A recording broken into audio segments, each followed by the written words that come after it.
ने 2 साल पहले भारत से 83 इंजन का ऑर्डर लिया था, लेकिन अब तक उनकी सप्लाई तक नहीं हो पाई। वही इंजन है जो तेजस फाइटर जेट्स को हल्का और पावरफुल बनाता है। इससे भारतीय तेजस प्रोजेक्ट अधर में लटक गया, लेकिन भारत ने ये समझ लिया कि अमेरिका की नीयत साफ नहीं है। अमेरिका के इस धोखेबाजी के बीच रूस ने भारत को एक नया विकल्प दिया। रूस ने न केवल तेजस के लिए इंजन सप्लाई करने की पेशकश की, बल्कि भारत के साथ मिलकर इन इंजनों का निर्माण करने की योजना भी बनाई। ये चीजें जो है वो बताती हैं कि रशिया के लिए इंडिया कितना इंपॉर्टेंट है। फिर maintenance, training and local manufacturing ये यहीं पे होगी। इसका एक इकोसिस्टम सेटअप करा जाएगा। यहां पे आपने देखा किस तरीके से ट्रांसपोर्ट एयरक्राफ्ट की, एयरबस की एक फैक्ट्री इंडिया में लगी, जिसमें बोला कि this is the first military aircraft manufacturing factory in India, जो यहां पे बाहर की आई है। राइट, तेजस तो बन ही रहा है यहां पे, लेकिन बाहर से जो आई है वो पूरा एक इकोसिस्टम बनाने की बात है। इसकी भी मैन्युफैक्चरिंग, मेंटेनेंस, ट्रेनिंग सब लोकली होने वाला है। मैं ये नहीं कह रहा कि 100% लोकल बनेगा, लेकिन कई सारी चीज इसकी लोकल इंडिया में बनेंगी। हम तो रशिया के लिए इंपॉर्टेंट नहीं है। उसकी वजह यह है कि हम थोड़ा सा रशियंस को टफ टाइम देते हैं। हम रशिया को तब जाते हैं, तब कॉले मिलाते हैं, तब उसके करीब होना चाहते हैं जब हम ये महसूस करते हैं कि जरा अमेरिका को थोड़ा टफ टाइम देना चाहिए, और अमेरिका हमारी बात नहीं सुन रहा। अब तो हम वो भी नहीं कर सकते। तो देखिए, जब सॉवरेनिटी की बात आती है किसी भी स्टेट की, तो वो एक सोल डिसीजन होता है। उसमें आप किसी को डिक्टेट नहीं कर सकते, किसी को एडवाइस नहीं कर सकते, और किसी को आप प्रेशराइज नहीं कर सकते कि आपने ये करना और ये नहीं करना। नेशनल पॉलिसी हर मुल्क का अपनी फर्स्ट प्रायोरिटी होती है, और उसका अपना राइट है, उस पर जो करना चाहे कर सकता है। तो अगेन, अगर आप यूरोप की बात करें तो क्या यूरोप ने गैस ले जी, हम तो रशिया के लिए इंपॉर्टेंट नहीं है। उसकी वजह यह है कि हम थोड़ा सा रशियंस को टफ टाइम देते हैं। हम रशिया को तब जाते हैं, तब कॉले मिलाते हैं, तब उसके करीब होना चाहते हैं जब हम ये महसूस करते हैं कि जरा अमेरिका को थोड़ा टफ टाइम देना चाहिए, और अमेरिका हमारी बात नहीं सुन रहा। अब तो हम वो भी नहीं कर सकते, क्योंकि हमारी डिपेंडेंस इतनी ज्यादा अमेरिका के ऊपर है कि ये लिवरेज भी हम नहीं ले सकते। ठीक है जी। सो रशियंस जो हैं वो हमें एजुकेट कर रहे हैं, हमारे वजीर आजम की एक हिसाब से इंसल्ट कर रहे हैं कि हम आपको गंदम देंगे। भाई, गंदम आप क्यों देंगे जब मुल्क है ही एग्रेरियन? हमारी जीडीपी में जो ज्यादा रोल है वो तो है ही एग्रीकल्चर का। हम तो शुरू से यही सुनते आ रहे हैं, यही पढ़ते आ रहे हैं, इसी के ऊपर बात करते जा रहे हैं। तो जब हमारा सारी की सारी डिपेंडेंस ही एग्रीकल्चर के ऊपर है, सारी की सारी डिपेंडेंसी एग्रीकल्चर के ऊपर है, और एग्रीकल्चर की ही वैल्यू एंड रेलेवेंस है, तो आप क्या समझते हैं कि गंदम लेना कोई अच्छी बात होगी? ये तो इंसल्ट है। 25 करोड़ पाकिस्तानी अपने लिए गंदम नहीं उगा सकते? बिल्कुल उगा सकते हैं, लेकिन ये जो चोर बैठे हुए हैं ऊपर, जो चाहते हैं कि गंदम इंपोर्ट की जाए। अभी सुनने में आया पाकिस्तान शुगर एक्सपोर्ट कर रहा है। हम वाहिद मुल्क हैं जो पहले एक्सपोर्ट करता है और 4 महीने के बाद इंपोर्ट करता है। पहले एक्सपोर्ट करते हैं, फिर इंपोर्ट करते हैं। ठीक है जी। फिर maintenance, training and local manufacturing ये यहीं पे होगी। इसका एक इकोसिस्टम सेटअप करा जाएगा। यहां पे आपने देखा किस तरीके से ट्रांसपोर्ट एयरक्राफ्ट की, एयरबस की एक फैक्ट्री इंडिया में लगी, जिसमें बोला कि this is the first military aircraft manufacturing factory in India, जो यहां पे बाहर की आई है। राइट, तेजस तो बन ही रहा है यहां पे, लेकिन बाहर से जो आई है वो पूरा एक इकोसिस्टम बनाने की बात है।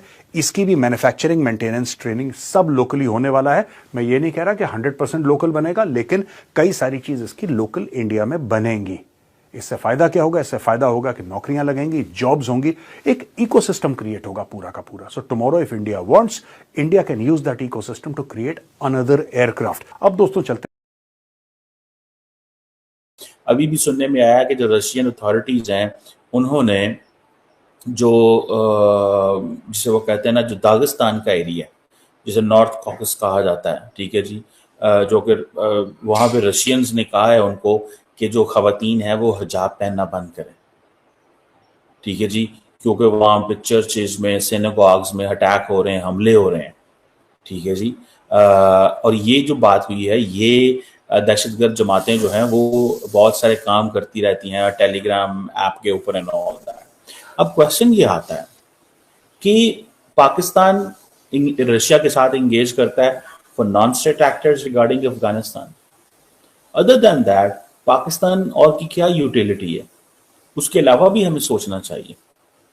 और देखें, जो मसला वेस्टर्न ममालिक को मुसलमानों से है, वही मसला रशिया को भी मुसलमानों से है, लेकिन रशिया ज़रा और तरीके से इंगेज करता है और बात करता है, हम ज़रा किसी और तरीके से इंगेज करते हैं, वेस्टर्न ममालिक और तरीके से इंगेज करते हैं, बात करते हैं। आपको पता है, एक तो मैंने आपको ये बताया कि हम गंदम ले रहे हैं, इंडिया तेल ले रहा है। तेल अच्छा है या गंदम अच्छी? वो तेल लेके, जैसे मैंने बताया कि जो पूरी साहब हैं वो और ऑयल रिफाइनरीज लगाने जा रहे हैं, और वो ऑयल रिफाइनरीज लगाने का मकसद क्या है?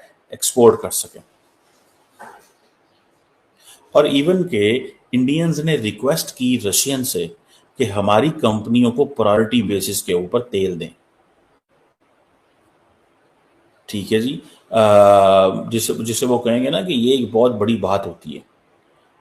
मैंने आपको बताया कि इंडिया दुनिया का तीसरा बड़ा इंपोर्टर है, कंज्यूमर है, तीसरा बड़ा इंपोर्टर एंड कंज्यूमर, क्योंकि 1.4 बिलियन की आबादी है यार।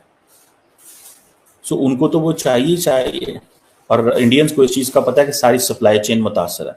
हम गंदम की तलाश में, आटे की तलाश में, इंडियंस रशिया ऑयल की तलाश में। अब ये जो रशियंस को हमारा बड़ा अच्छे से पता है, और आपको पता है रशिया के अंदर एक कोल्ड वॉर माइंडसेट वाली लीडरशिप मौजूद है। ठीक है जी, और वो वही रहेगी, वो कहीं नहीं जाने वाले, वो लीडरशिप रहेगी। वो जो रशिया की लीडरशिप है, उसको इस चीज़ का अंदाज़ा है कि हमने पाकिस्तान के साथ किस तरह इंगेज होना है। 2014 में रशिया ने पाकिस्तान को थोड़ी सी स्पेस दी, जब उन्होंने एक self imposed arms embargo Pakistan के ऊपर लगाया हुआ था, ताकि आर्म्स ट्रेड। दोस्तों, मुझे उम्मीद है कि ये वीडियो आपको पसंद आया होगा। वीडियो पसंद आया तो प्लीज़ हमारे यूट्यूब चैनल सोच टाइम्स को जरूर सब्सक्राइब करें। अगर फेसबुक पे देख रहे हैं तो पेज को भी जरूर फॉलो करें। मैं आपको बता तो सोच टाइम के साथ आप लोग हर दिन एक खबर को देखेंगे। यहाँ पे आपको काफ़ी सारे अलग अलग टॉपिक को कवर किया जाता है, जहाँ पे हम पाकिस्तानी मीडिया रिएक्शन, अगर कोई भी इंडिया में घटना घटे उस पे हो, या फिर यहाँ पे इंडिया में कोई घटना घटे तो उसके रिलेटेड भी वीडियो डालते हैं। उसी के साथ साथ हमारे इस चैनल पे आपको कई सारे शो देखने को मिलते हैं, जैसे सोच टाइम बुलेटिन, जहाँ पे पूरे दिन में कोई भी घटना घटता है तो उसको हम प्रॉपर आपको एक्सप्लेन करके समझाएंगे। और उसी के साथ साथ मैं आपको बता दूँ, आपको यहाँ पे सोच टाइम शो देखने को मिलता है, जो कि रोज़ आपको शाम को देखने को मिलेगा। उसी के साथ साथ आपको कई सारे जैसे हिस्टोरिकल टॉपिक हो, या फिर हो यहाँ पे डेली का सैटरडे लेट नाइट शो, जहाँ पे सोशल मीडिया पे चलने वाले कोई भी ट्रेंडिंग टॉपिक के बारे में बात करेंगे। ये काफ़ी ज़्यादा हमारा जो चैनल है वाइब्रेंट होने वाला है, काफ़ी बेहतरीन आपके लिए एक ऑप्शन होगा। तो हमारे चैनल को एक बार जरूर विजिट करेगा। आप ये वीडियो यहाँ तक देख रहे हैं, एक बार जरूर सोच टाइम को विजिट करें और सब्सक्राइब करें। इस चैनल को आप सब्सक्राइब करने के बाद मेरे हिसाब से और किसी भी चैनल को आपको सब्सक्राइब करने की जरूरत नहीं है, क्योंकि यहाँ पे आपको हर एक टॉपिक के रिलेटेड वीडियो देखने को मिल जाएगा। तो प्लीज़ सोच टाइम्स को जरूर सब्सक्राइब करें। दोस्तों, अगर आपके भी घर में कोई किड्स है, या फिर अगर आपको टॉय कार, टॉय ट्रक का वीडियो देखना पसंद है, तो मैं आपको बताऊंगा कि सोच टाइम्स ने अपना एक नया प्रोजेक्ट लॉन्च किया है, जहाँ पे हमने एक नया प्रोग्राम शुरू किया, एक नया चैनल शुरू किया, जिसका नाम है TRC टॉय। यहाँ पे आपको बच्चों के रिलेटेड जो है यहाँ पे टॉय वीडियो देखने को मिलेगा। तो अगर आप इंटरेस्टेड हैं तो डिस्क्रिप्शन में लिंक है, जाके चैनल को सब्सक्राइब कर लीजिए।